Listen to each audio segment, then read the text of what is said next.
श्री गजानन विजय ग्रंथ अध्याय 8 प्रारंभ. श्री गणेशाय नमः. हे वसुदेव देवकी नंदना, हे गोप गोपी मनरंजना, हे दुष्ट दानव मर्दना, श्रीहरी पाव माते. तुझ्या प्राप्तीचे साधन, कर्माधिकांचे अनुष्ठान, पराभक्तीचे सेवन करणे आहे अपात्र मी. तुझी ज्ञानदात्री शास्त्रे सारी, गिरवाण भाषे भीतरी, त्यांचे सांग करू हरी, सेवण ते कवन्यारीती. गिरवाणाचा नसे गंध, त्यातून माझी मती मंद. कमलातील मकरंद, बेडुकाला मिळतो कसा. अन्नदाणे तुझी प्राप्ती, जरी करून घेऊ श्रीपती. तरी धनाचा अभाव निश्चिती, दारिद्र्य पदरी बांधले त्वा. जरी करू मी तीर्थयात्रा, तरी सामर्थ्य नाही गात्रा. तशातही अंधत्व आता, आले आहे दृष्टीते. ऐसा सर्व बाजूंनी, मी ही नदीन चक्रपाणी. दारिद्र्याचे मणीच्या मनी, जाती जिरोन मनोरथ. हे व्यावहारिक दृष्ट्या खरे जरी, परी तुझी कृपा झाल्यावरी. स्वानंदाच्या सागरी, पोहतर आहे अहोरात्र. तुझ्या कृपेचे महिमान, आगळे आहे सर्वाहून. घनाच्या पाण्या लागून, दाम देण्याची गरज नसे. मेघांनी आणिल्या मनात, तळी विहिरी भरतात. निवळ खडकास फुटतात, पाट पाण्याचे पांडुरंगा. ऐशा त्या तव कृपेचा, दास गणू हा भुकेला साचा. घास एखादा तरी त्याचा, घाल माझ्या मुखात. तेने मी तृप्त होईन, अवघ्या सुखाते पावेन. अमृताचा लाभता कण, रोग सारे दूर होती. असो मागील अध्यायी, देशमुख पाटला ठाई. मुक्कामाते दुफळी बाई, येऊन बैसली हे ऐकिले. जेथ जेथही नांदे दुफळी, तेथ तेथही करी होळी. अवघ्या सुखांची रांगोळी, इच्या पायी होतसे. क्षयरोग तो शरीराला, वा दुफळी रोग समाजाला. नेतसे यमसदनाला, प्रयत्न पडती लुळे तेथ. असो तळ्याची या काठांवर, देशमुखाचा एक महार. करू लागला चरचर, या खंडू पाटला पुढे. पाटील गावीचा अधिकारी, पाटील गावीची पांढरी. काही कामावरून खरी, कुरबूर झाली उभयतात. तो असे मर्या महार, देशमुखाचा ज्याला जोर. तो बोलला उने उत्तर, खंडू पाटला कारणे. पाटील बदला त्यावरी, तुझी रीतही नाही बरी. गरिबाने पायरी, आपली कधी सोडू नये.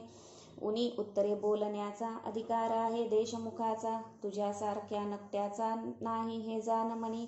तरी महार ऐकेना, करू लागला चेष्टा नाना. त्याच्या ऐकोनी भाषणा, पाटील खवळला मानसी. बाचाबाचीचे कारण, होते अतिशुल्लक जाण. कागद ठाण्या लागून, पाठवणे होते पाटलाला. तो टप्पा न्यावयासी, सांगितले होते महारासी. की तू असाच जा अकोल्यासी, तहशिलीत टप्पा द्याया हा. ते ऐकोनी बदला महार, मी न हा टप्पा नेणार. देशमुखाच्या आश्रितावर, तुमचा डोळा हमेशा. काही असो आज दिनी, मी टप्पा न जाय घेऊनी. तुझ्या हुकुमा लागुनी, बोंबा शिमग्याच्या समजतो मी. ऐसे वदनी बोलला, हावभावही तैसा केला. मूठ वळूनी हात नेला, त्याने आपुल्या मुखापुढे. ती त्याची पाहून कृती, खंडू पाटील कोपला चित्ती. भरीव वेळूची काठी होती, पाटलाच्या हातात. त्याच काठीचा केला प्रहार, महाराजची हातावर.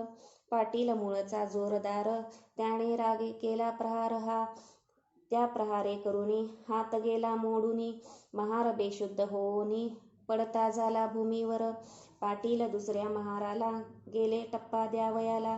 तो इकडे वृत्तांत कैसा झाला, तो आता सांगतो. तो महार त्याच्या आप्तांनी, नेला उचलून देशमुख सदनी. मोडला हात हे पाहुनी, देशमुख ते संतोषले. वा वा छान गोष्ट झाली, आपणा कुरापत काढण्या भली. ही अनायासे संधी आली, ती उपयोगी न दवडणे. त्यांनी त्या महारासी, तात्काळ नेले कचेरीसी. समजाविले अधिकाऱ्यासी, खोटे नाटे विबुध हो. कोठेही दोन पक्षात, वाकडे आल्या यत्किंचित. काट्यांचेच होतात, नायटे ते अवलोका. फिर्याद त्या महाराची, पुस्तकात नोंदली साची. आज्ञा झाली अधिकाऱ्याची, पाटील पकडून आणावया. शेगावी झाली पुकार, उद्या हे पडणार. पाटलाच्या पदी थोर, बेडी करी हातकड्या. ते खंडू पाटला समजले, धाबे त्याचे दणानले. तोंडचे पाणी पळाले, झाला अति चिंतातूर. ज्या शेगावी मी वाघापरी, वागत होतो आजवरी, तेथेच का हा श्रीहरी. प्रसंग आणिला बेडीचा, अब्रुदारास अपमान, वाटे मरणाहून मरण. बंधू गेले घाबरून, काही विचार सुचेना. खंडू हताश होऊन बसला, तो एक विचार सुचला त्याला. श्री गजानन महाराजाला साकडे हे घालावे, त्या साधूचे वाचून या संकटाचे निरसन. करणार न कोणी आन, राहिला या वराडी. लौकिकी यज्ञ करण्याला, बंधू गेले अकोल्याला. खंडू पाटील नीट झाला, खंडू पाटील नीट आला समर्थाकडे. रात्रीस येताच केला नमस्कार, शिर ठेविले पायावर. महाराज आला कठीण फार, प्रसंग तो माझ्यावरी. सरकारी कामानिमित्त मी एका महाराप्रत, तळ्यापाशी ताडिले सत्य करांतील काठीने. त्याचा ऐसा परिणाम झाला, काट्याचा नायटा केला. देशमुख मंडळींनी भला माझे अहित करण्यास, त्यानिमित्त कैद मला होण्याचा उद्या प्रसंग आला. समर्था माझ्या इज्जतीला, तुझविन कोण रक्षील. उद्या येतील राजदूत, मला येथुनी नेण्याप्रत. बेडी ठोकोणी पायात, ऐसे आज ऐकिले. त्यापेक्षा गुरुवरा, गळा माझा येथेची चिरा. ही घ्या तलवार देतो करा, वेळ करू नका हो. अब्रुदारा कारण, बेइज्जत हेच मरण. अपराध माझा त्यातून अति अल्पदयाळा, त्या अपराधरूपी खड्याचा हा डोंगर झाला साचा. अभिमान माझा अब्रूचा, धरा समर्था ये काळी. जयद्रथाच्या वेळेला, अग्निकाष्ट भक्षण्याला. होता अर्जुन तयार झाला, केवळ आपुल्या अब्रूस्तव. तेथे भगवंताने भली अब्रू त्याची रक्षण केली. प्रभूने वस्त्रे नेसविली द्रौपदीला सभेत. देवी मम अब्रूही पांचाळी, देशमुख कौरवांनी आणली. नग्न करण्यासाठी भली तिचे करा हो रक्षण. ऐसे वधून समर्थाला पाटील रडू लागला. आसवांचा तो चालला, पूरनेत्रा वाटे हो. घरची माणसे चिंतातूर, आधीच झाली होती फार. नाही त्यांच्या शोका पार, तो सांगावा कोठवरी. इकडे समर्थांनी भले दोन्ही हाती कवटाळिले. खंडू पाटला हृदय धरिले, त्याचे सांत्वन करावया. अरे काम करत्या पुरुषाप्रत, ऐशी संकटे येतात. वरच्यावरी जाण सत्य, त्याची चिंता वाहू नको. स्वार्थ दृष्टी बळावता, ऐसेच होते तत्वता. खऱ्या नीतीची ही वार्ता, अनुमात्र त्या कळत नसे. तुम्ही पाटील देशमुख दोघे जण, एका जातीचे असून एकमेकांचे नुकसान स्वार्थे करू पाहता. मागे कौरव पांडवात, स्वार्थे चाला विपट सत्य. परी पांडवांचा पक्ष तेथ, न्याय खरा होता की. म्हणून पांडवा कारणे, सहाय्य केले भगवंताने. सत्यासाठी मारणे भाग पडले कौरवांना. जा भिवू नकोस तिळभर, बेडीन तुझी पडणार. किती जरी केला जोर देशमुखाने आपला, तेच पुढे खरे झाले. पाटील निर्दोषी म्हणून सुटले. जे का संत मुखा वाटे आले, ते न खोटे होई कधी. पाटील मंडळी उत्तरोत्तर, भजू लागली साचार. कोणा नाही आवडणार, अमृत ते सेवावया. पुढे खंडू पाटलाने करून विनंती प्रेमाने, नेले राहावया कारणे समर्थाला निजगृही. असता पाटील सदनात, गजानन स्वामी समर्थ. ब्राह्मण आले अवचित, 10-5 तेलंगी विद्वान असती. कर्मठ वेदावरी प्रीती, परिधनाचा लोभ चित्ती. राही ज्यांच्या विशेष, ते काही मिळेल म्हणून समर्थाकडे आले जाण. तई होते पांघरून, घेऊन समर्थ निजलेले. त्यांना जागे करण्याप्रत, ब्राह्मण म्हणू लागले मंत्र. जटेचे ते स्वरासहित, अति उच्च स्वराने. मंत्र म्हणण्यात चूक झाली, ती न त्यांनी दुरुस्त केली. म्हणून आसनी उठून बसली गजाननाची स्वारी पहा. आणि ऐसे वदले ब्राह्मणाला, तुम्ही कशासाठी वैदिक झाला. हीनत्व वेदविद्येला आणू नका रे निरर्थक. हीन विद्या पोटाची, मोक्षदात्री आहे साची. बा डोईस बांधल्या शालीची, किंमत काही राखा हो. मी म्हणतो ऐसे म्हणा, खरे स्वर मनी आणा. उगीच भोळ्या भाविकांना सोंग आणून नाडू नका. जी ऋचा ब्राह्मणांनी म्हणण्या सुरू केली जाणी, तोच अध्याय समर्थांनी धडधड म्हणून दाखविला. चूक न कोठे म्हणण्यात, शब्दोच्चार स्पष्ट सत्य. वाटे वसिष्ठ मूर्तिमंत, वेद म्हणण्या बसला असे. तेलंगी ते ऐकून चकित झाले. अधोवदन बैसले, मुखवरी करण्या आपुले. भय मनी वाटले त्या. सूर्य उदय झाल्यावर त्यांच्या पुढे का होणार. दीपांचा तो जय जयकार, त्यांची किंमत अंधारी. विप्र म्हणती आपुल्या मनी, हा पिसा कशाचा महाज्ञानी. चारी वेद याच्या वदनी, नांदतात प्रत्यक्ष. हा विधाताच होय दुसरा, शंका येथ नुरली जरा. हा असावा ब्राह्मण खरा, जातीने की निसंशय. परमहंस दीक्षा याची, वार्ता न उरली बंधनाची. कोणत्याही प्रकारची, हा जीवनमुक्त सिद्धयोगी. काही पुण्य होते पदरी, म्हणून मूर्ती पाहिली खरी. हा वामदेव याला दुसरी, उपमा न ती द्यावया. असो खंडू पाटलाकडून, त्या ब्राह्मणाला गुण. देते झाले दयागण, रुपया रुपया दक्षिणा. ब्राह्मण संतुष्ट झाले, अन्य गावा निघून गेले. महाराजही कंटाळले, उपाधीला गावच्या. श्रोते खऱ्या संताप्रत, उपाधी ना असे पटत. दांभिकाला मात्र, भूषण होते तियेचे. गावाची ये उत्तरेला, एक मळा सानिध्याला. या मळ्यात भाजीपाला, होत होता बहुवस. एक शिवाचे मंदिर, तेथे होते साचार. लिंबतरूंची थंडगार, छाया होती ते ठाई.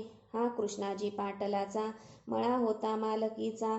हा कृष्णाजी खंडूजीचा, सगळ्यात शेवटला भाऊ असे. त्या मळ्यात महाराज आले, शिवालया सन्निध बैसले. एका ओट्यावरी भले, निंबतरूच्या छायेत. समर्थ म्हणाले कृष्णाजीसी, मी आलो तुझ्या मळ्यासी. काही दिवस राहावयासी, या श्री शंकरा सन्निध. हा भोलानाथ कर्पूर गौर, नीलकंठ पार्वतीवर.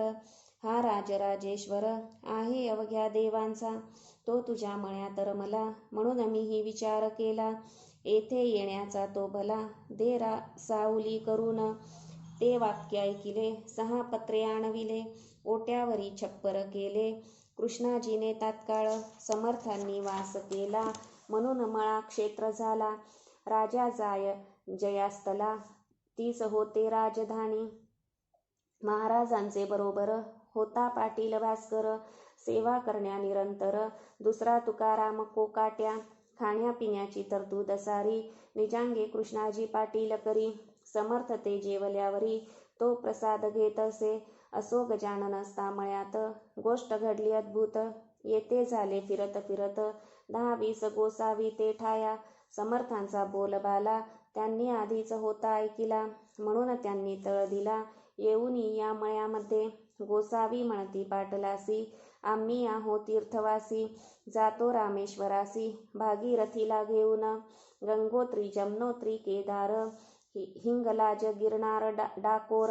ऐसी क्षेत्रे अपार, पाहिली पायी फिरूनी. ब्रह्मगिरी गोसाव्याचे, आम्ही शिष्य आहो साचे. महाराजही आमुचे, आहेत सांप्रत बरोबर. हे महासाधू ब्रह्मगिरी, ज्यांचा धंदा गुलाम हरी. ती मूर्ती आली घरी, तुझ्या पूर्वभाग्याने. शिरापुरीचे अयाचित, आम्हा द्यावे तुम्ही त्वरित. लागे जो ओढण्याप्रत, गांजा तोही पुरवावा. 3 दिवस येथे राहू, 4थ्ये दिवशी येथून जाऊ. पाटील नका कष्टी होऊ, साधून घ्या ही पर्वणी. तुम्ही पोशिला मळ्यात, वेडा पिसा नंगाधूत. मग आम्हा देण्या अयाचित, मागे पुढे का पाहता. गाढवासी पोशिता, गायीस लाथा मारिती. ते का म्हणावे सन्मती, पहा विचार करून. आम्ही गोसावी वैराग्य भरीत, जाणतो अवघा वेदांत. मर्जी असल्या मळ्यात, या पोथी ऐकावया. कृष्णाजी म्हणे त्यावरी, उद्या घालीन शिरापुरी. आज आहेत भाकरी, त्याच जाव्या घेऊन. जितुका गांजा ओढाल, तितुका तेथेच मिळेल. तेथे चालता बोलता कंठनीळ, बसला आहे पत्र्यामध्ये. 2 प्रहराची वेळ खरी, घेतल्या चून भाकरी. मळ्यात येऊन विहिरीवरी, बसले गोसावी भोजना. समर्थांच्या समोरी, एका छपराभितरी. गोसाव्यांनी लाविली खरी, आपापली कडासने. त्यांचा जो होता महंत, ब्रह्मगिरी नामे सत्य. तो भगवद्गीतेप्रत, वाचू लागला अस्तमानी. गोसावी श्रवणा बैसले, गावातूनही काही आले. पोथी ऐकावया भले, त्या ब्रह्मगिरी गोसाव्याची नैनम छिदंती हा श्लोक निरूपणाचा होता देख. ब्रह्मगिरी पक्का दांभिक स्वानुभवाचा लेश नसे, निरूपण त्याचे ऐकले. गावकऱ्यास नाही पटले, ते आपसात बोलू लागले, हा नुसता शब्दंचल. सारे पोथी ऐकल्यावर येऊन बैसले पत्र्याभितरी. गजाननाच्या समोरी संत दर्शन घ्यावया. लोक म्हणती छपराला निरूपणाचा भाग झाला. येथे पत्र्यास बैसला स्वानुभवाचा पुरुष हा. तेथे ऐकला इतिहास, येथे पाहिला प्रत्यक्ष पुरुष. या भाषणे गोसाव्यास राग आला काहीसा. अवघे गोसावी गांजा प्याया, बसले होते घेऊनिया. त्या पत्राची आठाया, चालली चिलीम गांजाची. पत्र्यात पलंगाच्या वरी बसली होती समर्थ स्वारी. चिलीम भरून वरच्यावरी प्याया देई भास्कर. त्या चिलिमीच्या विस्तवाची ठिणगी पडली पलंगीसाची. ती पडताना कोणाची दृष्टी न गेली तिच्यावर. काही वेळ गेल्यावर निघू लागला धूर. पलंग पेटला अखेर एकदम चहूबाजूंनी. तो प्रकार पाहता भास्कर बोले सद्गुरुनाथा, पलंग सोडा शीघ्र आता. या खाली उतरून लाकडे ही पलंगाची आहेत की सागाची, ती ना आता विझायाची. पाण्या वाचून दयाळा तई समर्थ बोलले वाचे. भास्करा अग्नी विझविण्याचे कारण नाही तुला साचे. जलमुळीचा आणू नको अहो महाराज ब्रह्मगिरी. या बैसा पलंगावरी तुम्हा आहे अवगत खरी. भगवद्गीता साकल्ले त्याच्या परीक्षेची वेळ. आणली हरीने तात्काळ ब्रह्मान जाळी अनळ. याचा प्रत्यय दाखवा. नैनम छिदंती श्लोकावर व्याख्यान केले एक प्रहर. आता कामानी तादर या पलंगी बसण्याचा. जा भास्करा लवकरी, ब्रह्मगिरीला करी धरी. आणून बसवी अत्यादरी या जळत्या पलंगास. ऐशी आज्ञा होता क्षणी भास्कर गेला धावोनी. ब्रह्मगिरीच्या सव्य पाणी धरिला ज्याने निज करे. भास्कराचे शरीर धिप्पाड सशक्त पिळदार. तो गोसावी त्याच्या समोर शोभू लागला घुंगुरडे. पलंग पेटला चौफेर, ज्वाळा निघू लागल्या थोर. परी महाराज आसनी स्थिर, हलले मुळी न इतुलेही. श्री प्रल्हाद कयाधुसुत उभा केला अग्नीत. हे लिहिले पुराणात श्री व्यासांनी भागवती. त्या लिहिल्या गोष्टीचे प्रत्यंतर दाविले साचे. मळ्या माझी कृष्णाजीचे श्री गजानन साधूंनी. ब्रह्मगिरी म्हणे भास्करासी, मला नन्या पलंगापाशी. महाराजांच्या अधिकाराशी मी नाही जाणीतले. ते न माणी भास्कर ओढीत आणीला फरफर. उभा केला समोर आपल्या सद्गुरुरायांच्या. नैनम दहती पावक हे खरे करून दावा वाक्य. ऐसे बोलता महाराज देख, गोसावी परम घाबरला. गोसावी म्हणे भीत भीत, मी पोट भऱ्या आहे संत. शिरापुरी खाण्याप्रत मी झालो गोसावी. माझ्या अपराधाची क्षमा, साच करी शांतीधामा. केला खटाटोप परिकामा, गीताशास्त्र शिकण्याचा. तुला पिसा मी म्हणालो, आता पस्तावा पावलो. मी दाती तृण धरून आलो शरण तुला. अभय दे. शेगावच्या जनांनी केली समर्था विनवणी. आपणा अग्नीपासूनी भय नाही हे करे. तरी महाराज आमच्या करिता खाली यावे लवकर आता. अशा स्थितीत पाहता तुम्हा आम्हा धडकी भरे. म्हणून आमच्यासाठी उतरा खाली ज्ञान जेठी. गोसावी झाला हिमपुटी, तो न काही बोलला. लोक विनंतीस द्याया मान, खाली उतरले गजानन. तो पलंग पडला कोसळून, एक पळही न लागले त्या. अवघाच होता ब्रह्मगिरी पायी लागला. निरभिमान अवघा झाला. स्पर्श होता गंगाजला, मल कोठुनी राही तेथ. मग मध्यरात्रीच्या समयाला ब्रह्मगिरीस बोध केला. आजपासून चेष्टेला तू या सोडून देई रे. ज्यांनी राख लावावी त्यांनी उपाधी दूर ठेवावी. अनुभवावी न सांगावी गोष्ट कोणा निरर्थक. नुसते शब्द पांडित्य माजले जगी अतोनात. तेनेच आहे झाला घात आपुल्या या संस्कृतीचा. गोसावी मच्छिंद्र जालंधर, गोरख गहिनी साचार. ज्ञानेश्वरांचा अधिकार किती म्हणून सांगावा. स्वानुभवाचे झाले यती. श्री शंकराचार्य निश्चिती प्रपंची राहून ब्रह्मस्थिती अनुभवली एकनाथांनी. स्वामी समर्थ ब्रह्मचारी हेही ब्रह्म साक्षात्कारी होऊन गेले भूमीवरी. यांची चरित्रे आणि म्हणा उगीच खाया शिरापुरी. भटकू नको भूमीवरी सार न तया माझारी. इतुलेही गवसणार ऐसा बोध ऐकिला. ब्रह्मगिरी विरक्त झाला प्रातकाळीचे उठून गेला. कोणा न भेटता शिष्यासह ही गोष्ट दुसऱ्या दिवशी कळली अवघ्या गावासी. जो तो आला पहावयासी. मळ्यात जळलेल्या पलंगाते हा दासगणू विरचित. श्री गजानन विजय नामे ग्रंथ तारो भाविका भवाब्धित. हेची इच्छा दासगणू शुभं भवतु. श्री हरिहरार्पणमस्तु. इति श्री गजानन विजय ग्रंथस्य अष्टमोऽध्यायः समाप्तः. गण गण गणात बोते.